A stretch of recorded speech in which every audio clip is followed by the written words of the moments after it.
A plant stands in a field, green and reaching toward the sun. It looks healthy, leaves unfurled, stem rising strong. But something is tightening around it, slowly, invisibly. Roots beneath the surface are drinking the same water, stealing the same nutrients. The plant doesn't collapse, it doesn't wither. It just stops producing anything at all. Before we get there, have you ever sat in a room where everyone heard the same thing, but you walked out changed and the person beside you forgot it by dinner? Same words, same speaker, same room. Something landed differently in you than it did in them. Why? You've seen this with books too. Someone hands you a book that rewired their entire life. You read it, underline a few sentences, put it down, nothing shifts. Same text, same ink on the same pages, completely different result. What makes the difference? 2,000 years ago, a man sat in a boat and told a story about a farmer scattering seeds across 4 patches of ground. Same seeds, 4 different outcomes. That ancient question is the one we're going to answer. And it starts with a plant that looked perfectly alive, but was already dying. The shore of the Sea of Galilee, not a sea by any modern standard, 13 miles long, 8 miles wide, a freshwater lake cupped between low hills. But on that afternoon, those hills did something remarkable. They curved around the shoreline like the walls of an amphitheater. Sound carried off the water and up the slopes. Every word could reach hundreds without shouting. Jesus stepped into a fishing boat and pushed off a few feet from shore. The crowd sat along the sloped bank above him. Farmers, mostly. Fishermen, too. But the economy of first-century Galilee ran on agriculture. Barley, wheat, flax, olives. These people understood soil the way a carpenter understood wood grain. They could read a hillside and tell you what would grow there before a single seed touched the earth. Then Jesus told them a story about farming. A sower went out to sow. In first-century Palestine, the method was broadcast sowing, scattering seed by hand across the entire field first, then plowing it in afterward. The seed landed everywhere, indiscriminately, over paths, rocks, thorns, good earth. Not carelessness, not waste. That was simply how you farmed in Galilee. These weren't city dwellers hearing a quaint rural metaphor. They were the farmers themselves. They'd pulled thorns from barley rows since childhood, watched birds swoop on freshly scattered fields, broken plow blades on hidden limestone. The smell of turned earth carried on the breeze. Wild thorn grew along the water's edge. Every image Jesus used, they could see it from where they sat. Some seed fell on the path, narrow strips where generations of foot traffic had packed the dirt harder than pavement. Seed landing there just sat on the surface, exposed, vulnerable. Birds came within minutes and took every grain. Every farmer in that crowd had watched it happen 100 times. Seed that never even had a chance to sink in. Other seed fell on rocky ground. In the hills around Galilee, thin soil covered limestone bedrock just inches below the surface. Seed sprouted fast in that shallow warmth, the shoots looking strong and vigorous for a few days. But when roots hit rock and couldn't push deeper, the first hot day scorched them to death. The problem was never the sun, it was always the depth. The thorns would have made every farmer lean forward. Thorn bushes in Galilee had root systems 6 feet deep. You could burn the stalks, pull every visible weed, rake the ground until it looked perfectly clean. But those roots stayed alive underneath, dormant, coiled in the dark. The moment rain returned, they'd spring back faster and stronger than any crop planted beside them. Every farmer knew this and dreaded it. And some seed fell on good soil, ground that had been plowed and broken open before the seed ever arrived. An iron blade dragged through packed earth, tearing it apart and turning it over. Violent work, necessary work. The seed took root in that depth, grew strong, and produced 30, 60, 100 times what was sown. The kind of harvest worth telling your grandchildren about. The sower didn't sort the ground first. He didn't test the soil, didn't mark the good patches or avoid the bad.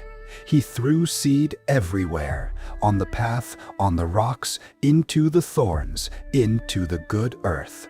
Same seed, same hand, same sweeping motion across the entire field. Every kind of ground received the same offering without distinction. That recklessness would have troubled the farmers listening. Seed was expensive, carefully measured, rationed for the season, stored in sealed jars. You didn't waste it on footpaths or rocks. But this sower threw with an almost careless generosity, as if the supply were infinite, as if seed wasn't the scarce resource at all. Soil was. After the crowd dispersed, the disciples came to him privately. They asked why he spoke in parables, and then pressed him on what this particular story meant. This time, Jesus did something unusual. Unlike most of his other parables, he didn't let the story stand on its own. He explained it completely, soil by soil, as if this one was too important to risk being misunderstood. He did this because the parable is fundamentally about hearing itself. The irony cuts deep. You might listen to the full explanation and still miss the point entirely. The parable tests the very receptivity it describes. Right now, as the seed of this story falls on every listener's soil, everything depends on what kind of ground it finds, and that test is already happening. In that crowd sat a scribe who'd memorized scripture since childhood. Truth simply didn't stick to him anymore. Not from rejection, not from hostility, but from sheer familiarity wearing away all traction. He could finish any verse you started, quote every prophet by chapter, but something behind his eyes had stopped responding years ago. He was the path. Near the front was a young man who'd abandoned his father's fishing nets that morning. He was thrumming with excitement, absorbing every word, convinced this was the beginning of something extraordinary. But he hadn't counted the cost. He didn't know yet about the silence after the crowds left, the ridicule from old friends, the grinding weight of a road that demanded more than enthusiasm could carry. The merchant stood further back, genuinely moved by what he heard, nodding along with the others. Yet his mind kept drifting. Grain prices in Capernaum, a shipment delayed at the port, his daughter's dowry negotiations. His life was crowded with good things, trade routes, contracts, family duties, each one perfectly reasonable, each one a quiet thorn taking up space where something else could have grown. And in the back sat a widow who'd buried her husband in spring and lost her only son to fever before that. She had nothing left competing for her attention. No plans for tomorrow, no ambitions whispering in her ear, no comfort insulating her from the words. She listened with everything she had, not because she was holier than anyone around her, but because grief had emptied her so completely that the seed had nowhere to go but deep. The first two soils fail in ways anyone can see. The path rejects the seed outright. It sits on the surface and the birds take it within minutes. Nothing even begins. The rocky ground sprouts it fast and kills it faster. A green shoot one morning, a scorched brown stalk by afternoon. Quick failures, visible failures, obvious to anyone watching.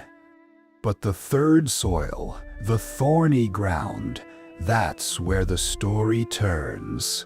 Because the seed in thorny soil doesn't fail, obviously. It doesn't sit exposed on the surface like the path. It doesn't scorch and wither in a single afternoon like the rock. It grows. Real stem, real leaves, real roots pushing into real earth. And that growth is what makes it the most dangerous soil of all. The path rejected the seed immediately. Failure everyone could see. The rock let it in, but couldn't sustain it. Failure everyone could recognize. Both are fast and obvious. But thorny soil takes its time. Thorny soil lets you believe everything is fine, while something invisible tightens beneath the surface. The seed sprouts, stem pushes through the dirt, leaves unfold and catch the morning light. To anyone walking past, this plant looks identical to the one growing in good soil 3 rows over. You'd stand beside it, inspect it closely, and see nothing wrong. For weeks, maybe months, from every angle, from every distance, it appears perfectly healthy. No visible sign that anything underneath is going wrong. But underground, something else is unfolding. Those thorn roots, ancient networks 6 feet deep, that no clearing, no burning, no surface work could ever fully destroy, are waking up. They're drawing from the same water, feeding on the same nutrients, growing right alongside the wheat, not attacking it directly, just competing, silently, relentlessly, taking everything the plant needs to bear fruit. And the wheat can't win that competition. Slowly, invisibly, the thorns drain everything. The stem thins, the leaves fade, growth slows, then stops. The plant still stands, still has leaves, still looks like something alive from a distance. But it produces nothing, no grain, no fruit, no harvest. Alive on the outside, empty where it counts. And the worst part, no one notices the difference until harvest. Here's the distinction that should unsettle you. Dead soil produces nothing, and everyone can see it's dead. Rocky soil kills quickly, and the scorched stalk is obvious. But thorny soil produces a plant that looks alive and never bears fruit. The most dangerous ground isn't the one that rejects the seed. It's the one that lets it grow just enough to fool everyone, including the plant itself. Jesus named the thorns, 3 of them: the worries of this life, the deceitfulness of wealth, the desires for other things. Those aren't sins. Those aren't crimes. Those aren't rebellion or violence or hatred. Those are Tuesday morning. Anxiety about your kids, the pull toward more money, more security, wanting a better house, a promotion, a little more comfort. The most ordinary things in the world, quietly strangling everything that matters. The crowd was gone. The shoreline was quiet. Nothing but the soft lapping of water against the hull, and the last light turning the lake copper. Jesus sat with his closest followers on the sand. One of them finally asked the question that had been building all afternoon. He took them back to the plant from the opening, the one growing green and tall, reaching toward the sun. He described how the thorns tightened around it, slowly, week by week. How it didn't collapse dramatically, didn't wither in a single hot afternoon. How it simply stopped bearing fruit while still standing, still leafed, still looking alive. No one noticed because there was nothing to notice. The death happened underground. The seed on the path, he said, never penetrates. The ground is hard, packed down by years of traffic, the same words and truths walked over again and again until the surface became impervious. The word lands on top, sits there exposed, and before it can sink in, it's snatched away. This is the person who's heard everything before.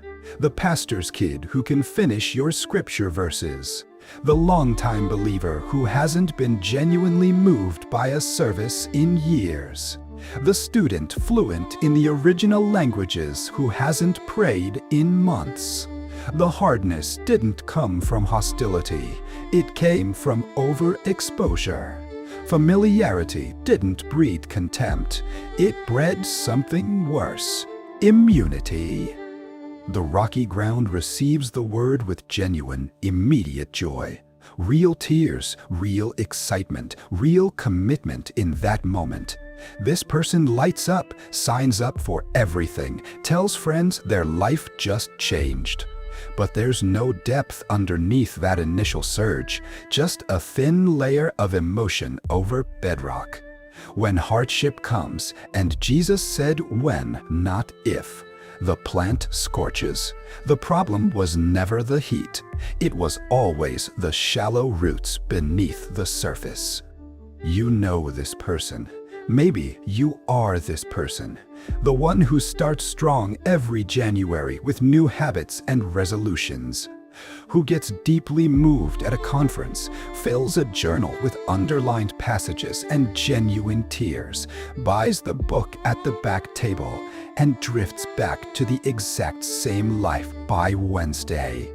Not insincere, not faking it, just never developing the root system that sustains what began so powerfully. Then come the thorns. This is where Jesus spent the most time, and it's the most dangerous scenario because it doesn't look like failure. The seed grows, the plant appears, real life.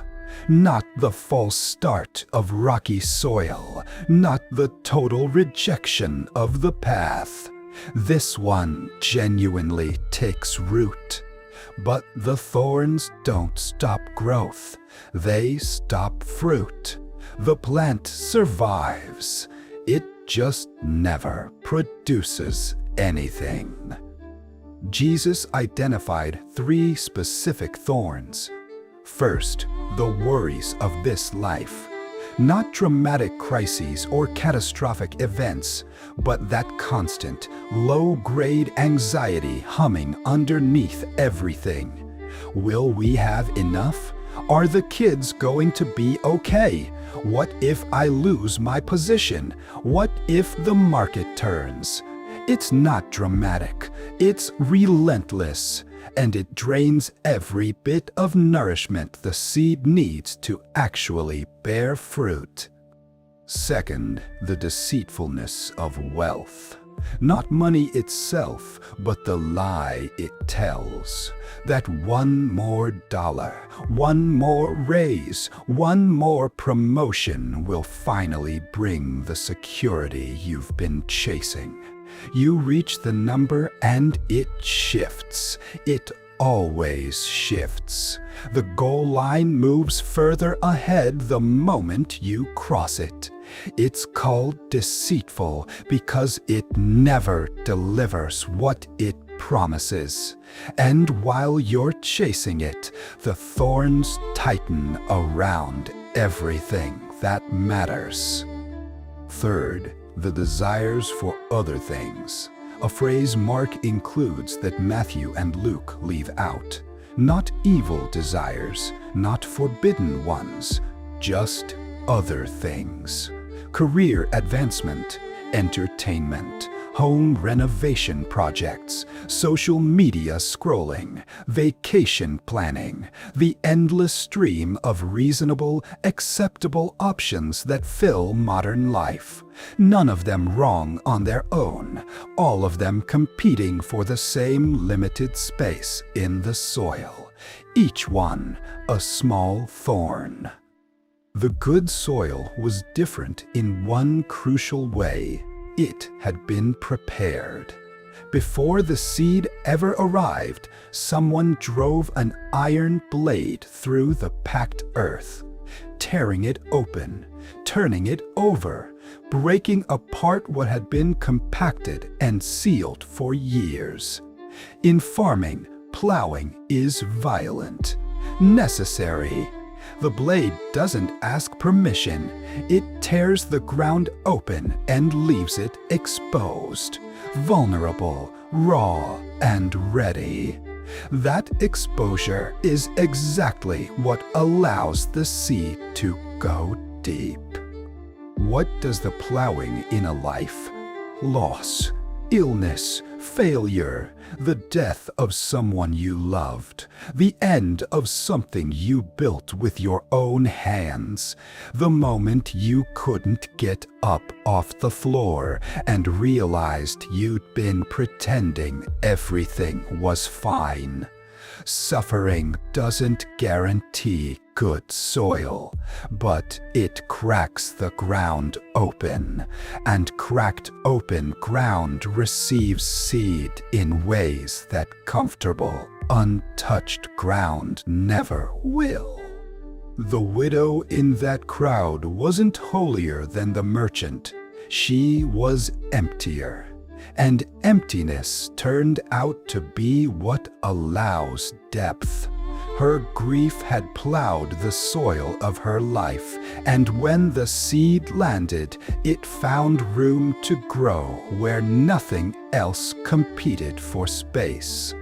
30, 60, a 100-fold. But here's what shifts everything. You're not locked into one soil type for life. Soil changes.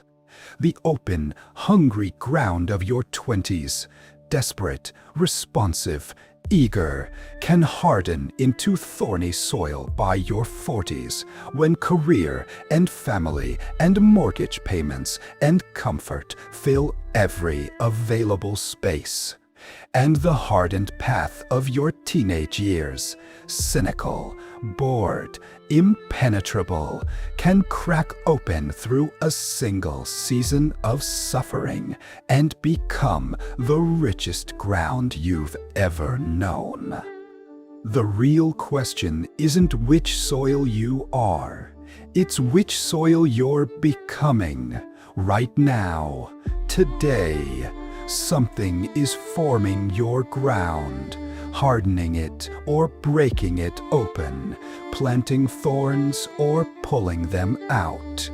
Every worry you carry, every comfort you protect, every silence you fill or leave empty, it's shaping the soil. Jesus finished with 6 words that still echo across 2,000 years. He who has ears, let him hear. A warning wrapped inside an invitation. Not everyone will hear this, even with the explanation laid out, even with the thorns named. The seed has just landed on your soil. What happens next depends entirely on what's already growing there. In 1999, researchers Daniel Simons and Christopher Chabris ran a now-famous experiment at Harvard. They showed volunteers a video of people passing a basketball and asked them to count the passes. Halfway through, someone in a full gorilla suit walked directly across the screen, paused in the middle, beat their chest, and walked off. Half the viewers never saw it. Their eyes were open, the gorilla was right there, but their attention was already consumed. Your brain works like soil. Neural pathways harden with repetition, the same way footpaths form through fields over years of traffic. Every time you hear a truth and do nothing about it, the neural path compacts a little more. The sermon you've heard 50 times stops registering, not because it's less true, but because your ground has been walked on so many times that nothing new can penetrate.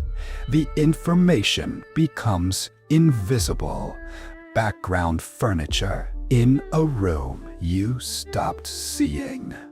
Psychologist James Prochaska spent decades studying how people actually change.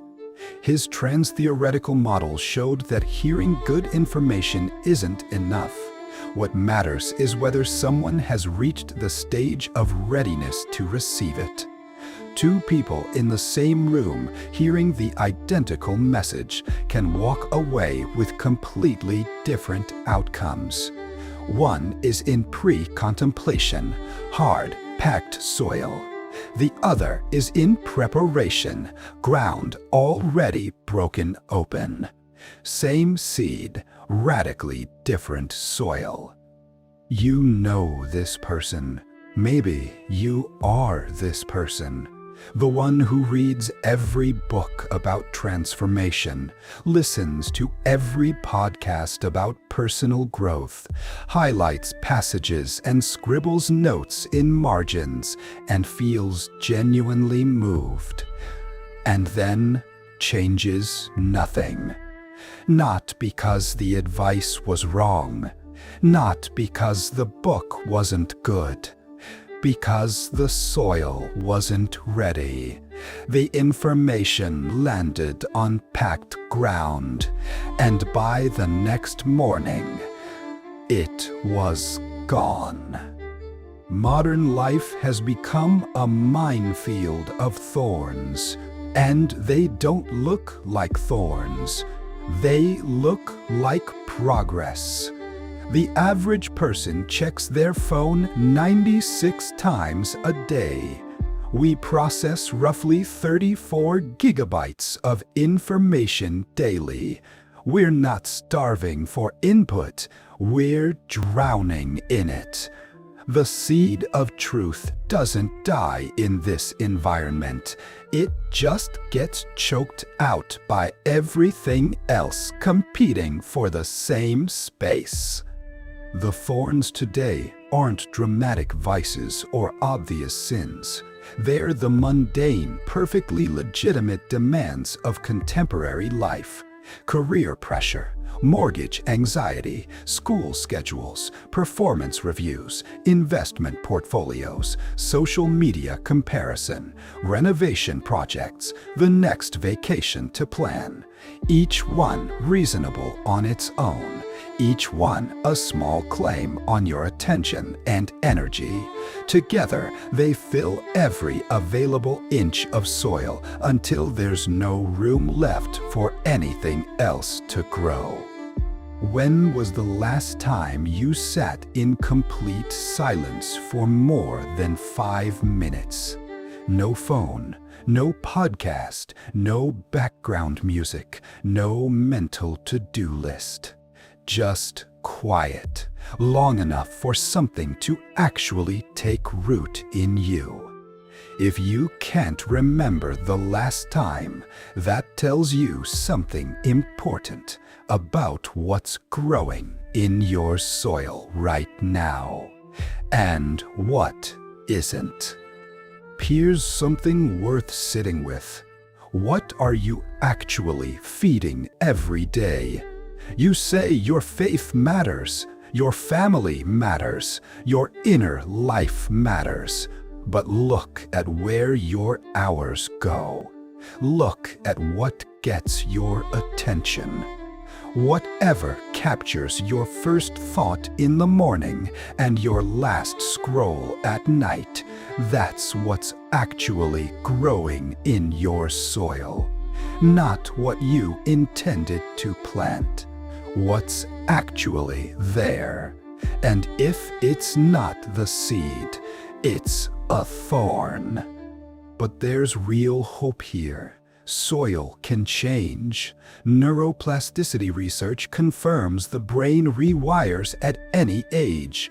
Hardened patterns can break and new neural pathways form. It requires repetition, focused attention, and usual discomfort. The plow isn't gentle. It tears through established ground, but it works. The same brain that calcified into an impenetrable path can crack open and become receptive again. Recovery communities prove this every day. People who spent decades as packed, impenetrable ground where no truth penetrated, no relationship lasted, no good thing could take root, hit bottom, lost everything: family, career, health, self-respect. That catastrophic loss became the plow that broke them open. And in that broken, devastated ground, the seed finally found depth. It grew in soil that everyone, including the person themselves, had written off as dead. 30, 60, 100-fold. Soil changes, but not by accident. It changes when you pull the thorns deliberately, painfully, one by one. When you create space instead of filling every moment with noise, when you sit in the discomfort of silence long enough for something to actually reach the ground, the seed keeps falling, the sower keeps scattering with that same reckless generosity. The only variable has never been the seed. It's always been the soil. The seed hasn't changed. It's the same seed that fell on that Galilee shoreline 2,000 years ago. The sower hasn't stopped either, still scattering, still recklessly generous, still throwing to every kind of ground without discrimination or hesitation.